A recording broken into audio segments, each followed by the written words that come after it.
আজি আমি unknown number অৰ্থাৎ মিসিং ফিগাৰ যদি দিয়া থাকে তেতিয়া আমি মিন কেনেকৈ ক্যালকুলেট কৰিম তাৰ ওপৰত আলোচনা কৰোঁ। ঠিক আছে, আমি প্ৰথমতে এটা সাম লৈ লওঁ। If the AM of the following distribution is 124, find the value of x. If there is a weight in kg 110, 120, 135 or x plus 5. Unknown number x. আমি নাজানো এটো কিমান ভ্যালু আছে, আমি তা ক্যালকুলেট কৰিম। আৰু নাম্বাৰ অফ পাৰসন 3 3 2 2 এটা এই ফৰ্মুলাটো এপ্লাই কৰিবলৈ হলে আমি সব মিনৰ আমাৰ তিনটা ফৰ্মুলা আছে। তিনটা ফৰ্মুলা ডাইৰেক্ট মেথড, এজি মিন মেথড আৰু স্টেপ ডেভিয়েশন মেথড। আটাইতকৈ বেটাৰ ফর্মুলাটো হৈছে direct method x bar is equal to summation xf divided by summation f. Clear? আমি প্রথমতে আমি চাই লওঁ আমি সব কেনেকৈ কৰিম। আমি ওয়েট ললো, ওয়েট আমি ইয়াত x ধৰি ললো আৰু নাম্বাৰ অফ পাৰসন ইয়াত আমি f ধৰি ললো। ফ্ৰিকোয়েন্সি মিন্স আমি ফ্ৰিকোয়েন্সি ধৰি ললো। এতিয়া আমি এক ধুনীয়াকৈ আমি ঘৰত এটা বক্সত ভৰাই দিছো।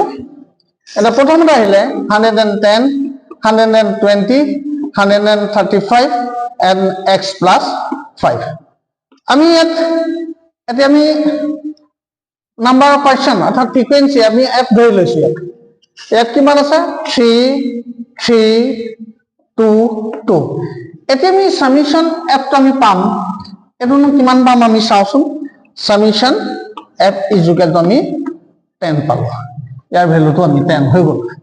আৰু সামেশন x দ্যাট মিন্স এটো am ভ্যালুটো কিমান দিয়া আছে, আমাৰ ভ্যালুটো দিয়া আছে 124।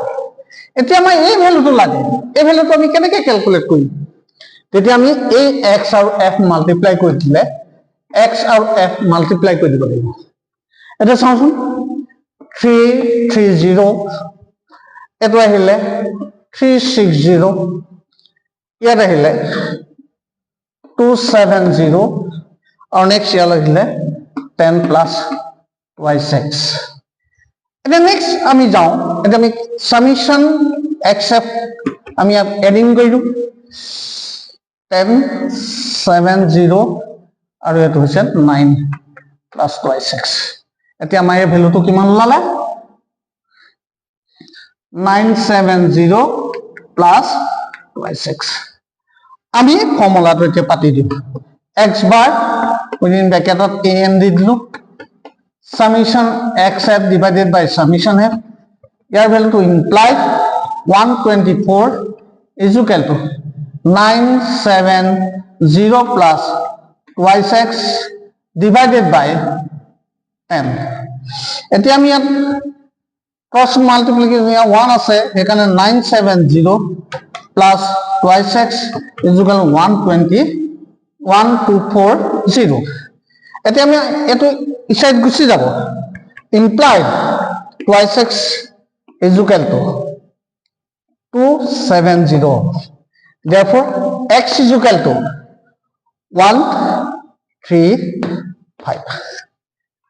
The correct answer, the value of x is 135।